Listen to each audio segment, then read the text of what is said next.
नमस्ते। आज हम बात करने वाले हैं एक ऐसे गहरे रहस्य के बारे में, एक ऐसा ज्ञान जो हजारों सालों से लोगों को रास्ता दिखाता आ रहा है। ये है श्रीमद् भगवद गीता का 15वां अध्याय, जिसे पुरुषोत्तम योग के नाम से भी जाना जाता है। तो तैयार हैं? चलिए इस अद्भुत ज्ञान के सागर में एक साथ उतरते हैं। जरा सोचिए, कुरुक्षेत्र का मैदान, दो विशाल सेनाएं आमने सामने हैं, युद्ध के लिए बिल्कुल तैयार। और ठीक बीच में रथ पर खड़े हैं महान योद्धा अर्जुन, जो अपने ही सगे संबंधियों से लड़ने की सोचकर पूरी तरह से टूट चुके हैं। और बस इसी मुश्किल घड़ी में भगवान कृष्ण उन्हें जीवन के सबसे बड़े सत्य का उपदेश देते हैं। अच्छा, कभी ऐसे पेड़ के बारे में सोचा है जो कह सकते हैं कि कुदरत के सारे नियमों को ही पलट दे? मतलब एक ऐसा पेड़ जिसकी जड़ें तो हो आसमान की तरफ और उसकी डालियां वो नीचे जमीन की तरफ बढ़ रही हों। सुनने में थोड़ा अजीब लगता है ना, पर यकीन मानिए, यही वो शक्तिशाली रूपक है जो गीता के इस अध्याय की आत्मा है। तो भगवान कृष्ण इसी अनोखे उल्टे पेड़ का इस्तेमाल करते हैं हमें ये समझाने के लिए कि ये जो हमारी दुनिया है, ये जो भौतिक संसार है, वो असल में कितना जटिल है। ये सिर्फ एक पेड़ नहीं है, बल्कि ये तो हमारे अपने वजूद का एक आईना है। इस रहस्यमयी पेड़ का एक नाम भी है, अश्वत्थ। अश्वत्थ यानी एक ऐसा बरगद का पेड़ जो हमेशा से है, शाश्वत है, जिसकी जड़ें ऊपर हैं और टहनियां नीचे। और यही पेड़ प्रतीक है इस दुनिया का, इस भौतिक संसार का, जिसमें हम सब जी रहे हैं, अपने अपने किरदार निभा रहे हैं, और ज्यादातर तो हम इसके अदृश्य बंधनों से अनजान ही रहते हैं। तो सवाल ये उठता है कि इस विशाल पेड़ का हर एक हिस्सा आखिर हमारे जीवन के बारे में बताता क्या है? आइए इस प्रतीक को एक एक करके परत दर परत समझने की कोशिश करते हैं। सबसे पहले बात करते हैं जड़ों की। ये जो जड़ें ऊपर की तरफ है ना, ये उस परम स्रोत का प्रतीक है, यानी ब्रह्म। वो शक्ति, वो निराकार अनंत सच्चाई जिससे सब कुछ पैदा होता है। ये हमें एक तरह से याद दिलाता है कि हमारा असली घर ये दुनिया नहीं, बल्कि वो दिव्य सच्चाई है। अच्छा, जड़ों के बाद अब आते हैं शाखाओं पर। ये जो डालियां हैं, ये प्रकृति के 3 गुणों को दर्शाती हैं। सत्व यानी अच्छाई और पवित्रता, रजस यानी जुनून और काम, और तमस यानी अज्ञान और आलस। यही वो 3 गुण हैं जो हमारे हर एक विचार और हर काम को प्रभावित करते हैं और इसी संसार रूपी पेड़ को सींचते रहते हैं। और इस पेड़ के जो अनगिनत पत्ते हैं, उनका क्या? वो है हमारी इच्छाएं, हमारे कर्म और वो सारी चीजें जो हमारी इंद्रियों को अपनी तरफ खींचती हैं। असल में यही वो चीजें हैं जो हमें जन्म और मृत्यु के चक्कर में फंसाए रखती हैं, हमें इस पेड़ से कसकर बांधे रखती हैं। तो अगर ये दुनिया एक ऐसा पेड़ है जो हमें बांध कर रखता है, तो सवाल है कि क्या इससे निकलने का भी कोई रास्ता है? बिल्कुल है।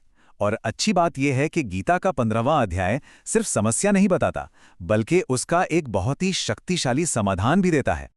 आज़ादी का रास्ता साफ है, लेकिन हाँ, आसान बिल्कुल नहीं।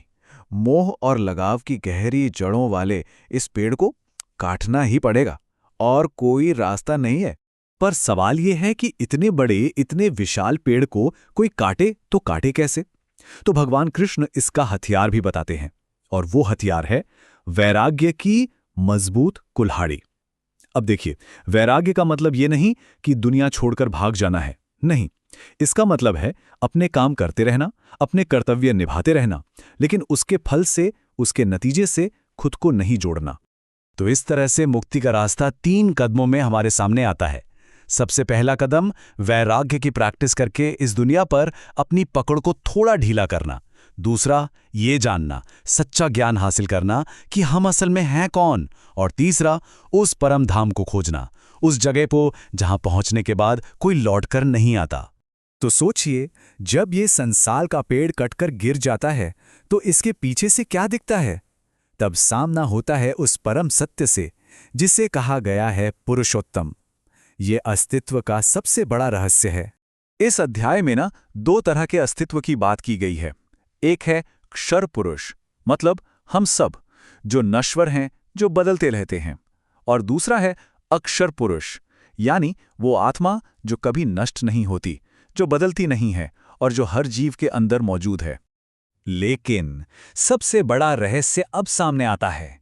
इन दोनों से भी परे, यानी नश्वर शरीर और अविनाशी आत्मा, इन दोनों से भी ऊपर एक सर्वोच्च शक्ति है, और उन्हें ही कहा गया है पुरुषोत्तम, परम पुरुष, वही आखिरी और सबसे बड़ी सच्चाई हैं। तो चलिए अब इस गहरे अध्याय से मिले शक्तिशाली संदेशों को एक बार संक्षेप में समझ लेते हैं। इस पूरी चर्चा से 4 जरूरी बातें निकल कर आती हैं जो हमें हमेशा याद रखनी चाहिए।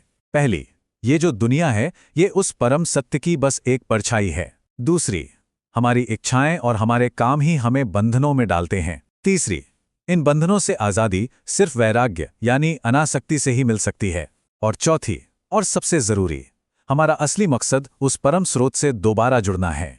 और आखिर में भगवान कृष्ण एक बहुत बड़ा भरोसा दिलाते हैं। वो कहते हैं, जो मुझे बिना किसी शक के परम पुरुष के रूप में जान लेता है, असल में वही सब कुछ जानने वाला है।